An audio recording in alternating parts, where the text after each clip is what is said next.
Every other child in my 7-year-old son's class has been on the Hell Train roller coaster at our local funfair. He comes home from school every day with eyes like a puppy and the voice of an angel. Not a child that's prone to making a dash for it the second mine in his mother's back is turned. Lauren says you feel your whole tummy is doing backflips. I look my innocent little boy in his imagination-packed eyes, and I feel my stomach do a backflip of its own when I remember why he can never experience such joys. Lauren's just trying to sound cool, kiddo. I've heard it's not all that fun. I glance back at the TV, begging fate to take my son's attention. Daddy, are you scared of the Hell Train? My only child has no idea how many nights I've stared at that ceiling, wishing that the scariest thing in that funfair was Hell's Train. I'd give up every limb I have to fear those dimly LED-lit tunnels rather than the slapping sounds of bulky leather shoes bolting towards your cart when you go through them. I'd give away my car just to be terrified of the steep drops and not the white and red-faced mysteries that wave at you as you reach the bottom.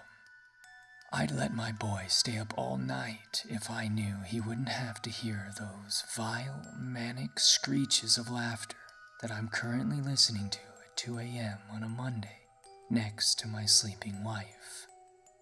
This town looked so perfect when me and her moved here 8 years ago.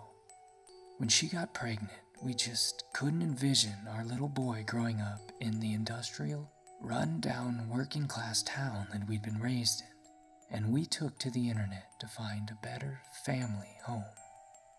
Many a night she'd sit on the sofa, consumed by her laptop, shouting out the pros of any town that caught her attention. How about this? All good schools, a local college, beautiful areas, a fun fair in the summer that's only 2 hours away. I was sold. Everything pro my wife read that night rang true. The place was angelic. It was the things they didn't talk about that have led me to where I am today. When I brought up the demonic cackles that ripped the midnight silence up to our neighbors, I got the kind of laughter you'd get from a new colleague that didn't hear what you said but hoped it was a joke. My wife said she inquired about it at her new job and said she got similar, followed by a topic change. I forgot about them and slept through them.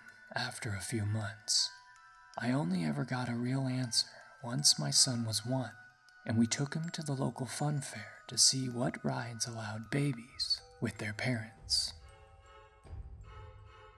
I swear to God, I thought they were animatronics at first. They just don't move like humans. I watched a few of them approach families in the expected, goofy manner we're all used to clowns doing. But they may as well have had a leprosy diagnosis on their foreheads by the way the parents reacted. Mothers screamed, fathers shielded their kids and completely shifted their directions. Even the kids looked startled and awkward at their presence. The fun fair isn't exactly acres big, yet the place was littered with them. White faces and obnoxiously big red smiles smeared on them that stare at you like you're a city boy in a hillbilly village until they remember what they're supposed to be doing. I tried ignoring them and avoided their gaze like they were beggars looking for change. My wife was too occupied with our boy, who seemed to be the focus of their attention.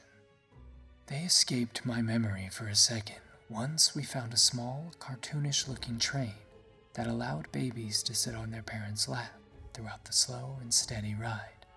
But they dragged themselves right back into the forefront of my consciousness once the ride came to a halt, and one of their faces, one of their evil, monstrous, smeared, smiling faces, was right next to the cart window, staring at my wife and our boy.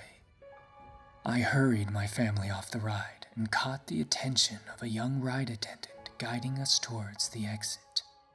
Please, tell me if I'm just a new father being paranoid, but why are all the clowns here like You know, that. She shot me a cold, questioning look. Why are you asking me? They don't work here. Just ignore them. I decided we'd seen enough of the funfair. I rushed my wife to the exit, following the attendant's advice and ignoring the eerie stares. I noticed that the faster we moved, the more they seemed to join the already gawking clown by the ride. They all stared as I kept one hand on my wife's back, keeping her at the same pace as me as she pushed the stroller.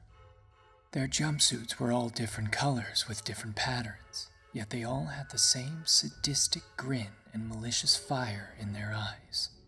That's when I heard it. That demonic cackle that no longer ripped the midnight silence, but pierced the daytime peace. The other families at the fair fell silent as I cast one more glance back at the growing gang.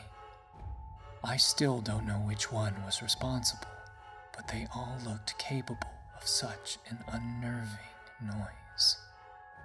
No one in this town will give me insight to what these things are or where they came from. We're not a town from a horror film. We're not cursed or anything, but kids go missing just like anywhere else.